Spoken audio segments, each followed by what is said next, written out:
Hello friends মোৰ channel সুভাষিক সকলোকে স্বাগতম জনাইছো। আজি এটা ভিডিঅ' অতি গুৰুত্বপূৰ্ণ ভিডিঅ' লৈ আহিছোঁ। ভিডিঅ'টো যিসকল ITI এডমিশ্যন ল'বলৈ ৰেডি হৈ আছে তেখেতসকলৰ খুবেই ইম্পৰ্টেণ্ট। মই ইয়াৰ আগৰ ভিডিঅ'টোত মই কৈছিলোঁ যে ITI এডমিশ্যন আজি 3 ছেপ্টেম্বৰৰ পৰা ষ্টাৰ্ট হ'ব বুলি, আৰু ৰেজিষ্ট্ৰেশ্যন প্ৰচেছটো কেনেকৈ হ'ব, কাউন্সেলিং কেনেকৈ হ'ব মই আগতেও কৈছোঁ। বহুত দীঘলীয়া প্ৰচেষ্টা হয়। সেই দীঘলীয়া প্ৰচেছটো এটা ভুলৰ কাৰণে আপোনাৰ এডমিশ্যন নহ'ব পাৰে, আপুনি ITI এডমিশ্যন ল'ব নোৱাৰিব পাৰে। সেইটো কাৰণে এইটো ভিডিঅ' বনাইছোঁ যাতে আপোনালোকে ভুল নকৰাকৈ কেনেধৰণে কাউন্সেলিং কৰিব লাগিব। যিহেতু অনলাইন কাউন্সেলিং হয়, অনলাইন কাউন্সেলিঙত অকণমান এটা ভুলৰ কাৰণে আপোনালোকৰ হয়তো এডমিশ্যন নহ'ব পাৰে। সেইটো কাৰণে আপোনালোকে ভিডিঅ' শেষলৈকে চাব, জানি লওক কেনেকৈ কাউন্সেলিং কৰিব লাগে। আৰু যদি কিবা অসুবিধা পাইছে কমেণ্ট বক্সত জনাব। মোৰ ইনষ্টাগ্ৰাম ID মই দি থ'ম ডেছক্ৰিপশ্যন, আপোনালোকে ইনষ্টাগ্ৰাম ID চাই ল'ব।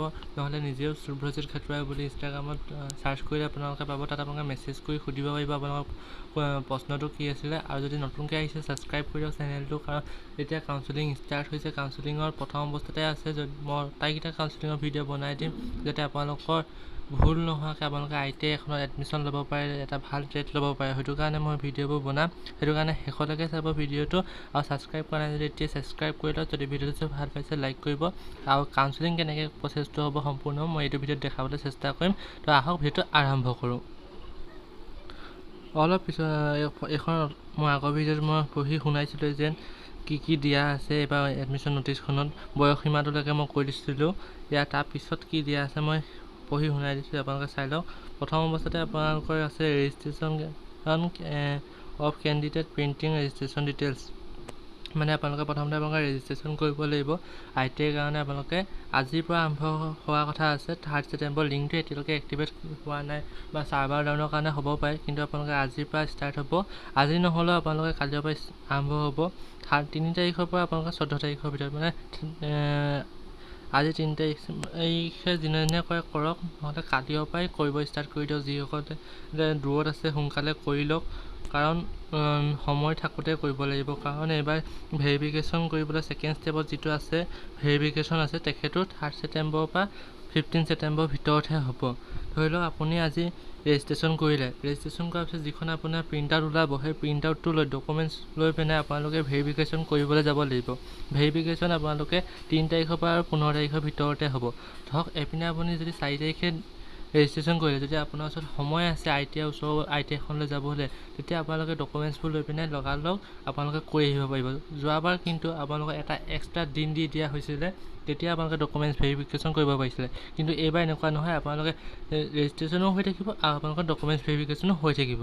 তাৰপিছত আপোনালোকৰ 15 তাৰিখলৈকে ডকুমেণ্ট ভেৰিফিকেশ্যন আৰু ৰেজিষ্ট্ৰেশ্যন হৈ যোৱাৰ পিছত তাৰপৰা আপোনালোকৰ 3 নম্বৰত আহিব আপোনালোকৰ rank generation candidate and viewing rank by candidate in their page of registration details. মানে আপোনালোকৰ যিটো এটা এটা একাউণ্ট থাকিব, সেই একাউণ্টটোত আপোনালোকে লগ ইন কৰি পিনে চেক কৰি থাকিব লাগিব।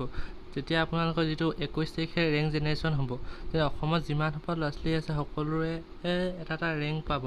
1ৰ পৰা ধৰি লওক আপুনি 10,000, 12,000, 20,000 তেনেকৈ এটা ৰেংকৰ নম্বৰ ওলাব। সেই ৰেংকটো চাই আপুনি গম পাই যাব যে আপুনি ITI এডমিশ্যন ল'ব পাৰিব, বা আপোনালোকৰ এডমিশ্যন হ'ব নে নহয়, NCVTত হ'ব নে SCVTত হ'ব নে আপোনালোকে প্ৰাইভেট ITI ল'বলৈ লাগিব, IMCত ল'ব লাগিব। আপোনালোকে এটা অনুমান পাই যাব ৰেংক জেনেৰেশ্যনটোৱে। তেতিয়াহ'লে আপোনালোকে এটা ৰেংক পাই যাব, যিটো আপোনালোকে 10,000 ভিতৰত পালে অসমৰ গভৰ্ণমেণ্ট ITI কোনোবা নহয় কোনোবা এখন পোৱা চান্স থাকে। তাৰপিছত 21 ছেপ্টেম্বৰ ৰেংক জেনেৰেশ্যন হোৱাৰ পিছতে আপোনালোকে পিছদিনাখন 22 ছেপ্টেম্বৰ বা 26 ছেপ্টেম্বৰৰ ভিতৰত ফাৰ্ষ্ট কাউন্সেলিং হ'ব। ফাৰ্ষ্ট কাউন্সেলিং কৰাৰ সময়ত আপোনালোকে filled choice by the candidate after verification of particulars by the ITI first counselling. যেতিয়া আপোনালোকে ৰেংক জেনেৰেশ্যন হোৱাৰ পিছত আপোনালোকে প্ৰথমতে কেণ্ডিডেটসকলে লগ ইন কৰি পিনে যিটো আপোনালোকৰ একাউণ্ট থাকিব, তাত গৈ আপোনালোকে ফিল্ড চইচ কৰিব লাগিব। মানে আপোনালোকে কোনকেইটা ট্ৰেড ল'ব বিচাৰিছে আৰু কোনটো চাৰ্টিফিকেটৰ কাৰণে আপোনালোকে এপ্লাই কৰিব বিচাৰিছে, NCVTত নে SCVTত আপোনালোকে চাৰ্টিফিকেটৰ এপ্লাই কৰিব বিচাৰিছে, সকলো আপোনালোকে কোনখন ITIত ল'ব বিচাৰিছে সকলো আপোনালোকে ফিল্ডিং চইচত দি দিব।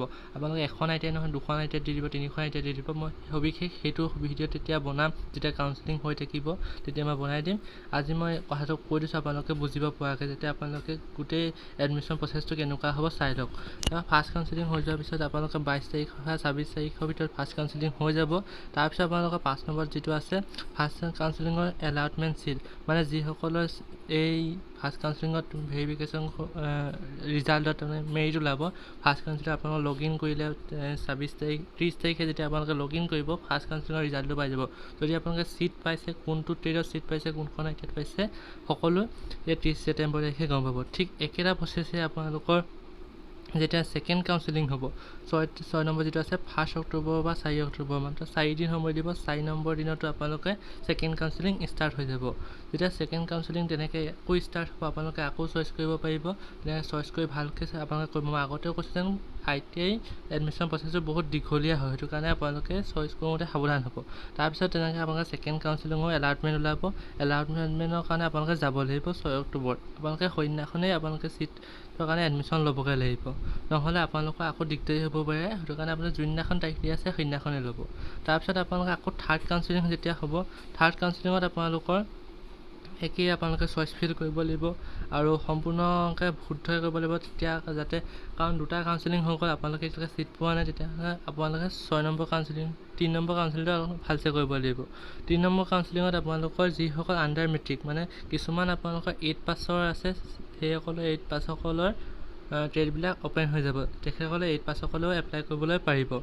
8 পাছসকলে এপ্লাই কৰিলে 8 পাছসকলে এপ্লাই কৰি আপোনালোকে 18 অক্টোবৰ পৰা 19 অক্টোবৰলৈকে 8 পাছসকলে এপ্লাই কৰিব পাৰিব, মানে কাউন্সেলিং কৰিব পাৰিব। আৰু কাউন্সেলিং হোৱাৰ লগে লগে আপোনালোকে 3 অক্টোবৰ থাৰ্ড কাউন্সেলিঙৰ 21 অক্টোবৰ ৰিজাল্ট পাই যাব। আৰু তেতিয়া আপোনালোকে ৰিজাল্ট পোৱাৰ লগে লগে আপোনালোকে এডমিশ্যন ল'ব লাগিব। মই সকলো বুজাই দিম যেতিয়া হ'ব কাউন্সেলিংবোৰ, তেতিয়া মই নিজে ভিডিঅ' বনাই দেখাই দিম। সেইকাৰণে ছাবস্ক্ৰাইব কৰি থবা। আৰু যদি কিবা প্ৰশ্ন আছে এতিয়া কৈছোঁ কমেণ্ট বক্সত জনাবা, নহ'লে মোৰ ইনষ্টাগ্ৰাম আইডিত গৈ পিনে মেছেজ কৰিবা, মোক ফ'ল' কৰি পিনে মেছেজ কৰিবা। ঠিক তেনেকৈ সকলো কাউন্সেলিংবোৰ তেনেকৈ হ'ব। চুজ ফিলিং কৰিব লাগিব। তাৰপিছত আটাইকেইটা কাউন্সেলিং হ'ব। ইয়াত লিখা আছে যিটো ফ'ৰ্থ কাউন্সেলিং হ'ব তাত post matric candidates be allow কৰা হ'ব। পষ্ট মেট্ৰিক আৰু আণ্ডাৰ মেট্ৰিক ষ্টেজবোৰ সকলো এলাউ কৰি দিয়া হ'ব। তাৰমানে তেখেতসকলে এপ্লাই কৰিব পাৰিব। ফ'ৰ্থ কাউন্সেলিঙৰ ৰিজাল্ট তেনেকৈ 29 অক্টোবৰত দিয়া হ'ব। তেনেকৈ তোমালোকৰ 5th কাউন্সেলিং 6th কাউন্সেলিং তেনেকৈ হৈ থাকিব। 6th কাউন্সেলিংলৈকে হ'ব। এতিয়া তোমালোকে এটা কথা দিয়া আছে already registered the verify but not allowed a seat earlier for giving consent for participation subscriptive choice filling and getting allotment vacancy 6th counselling all previous choices of will deleted no' upgrading seat will be allow. মানে 6 number কাউন্সেলিংটোত তোমালোকৰ সৈতে বহুত important হ'ব।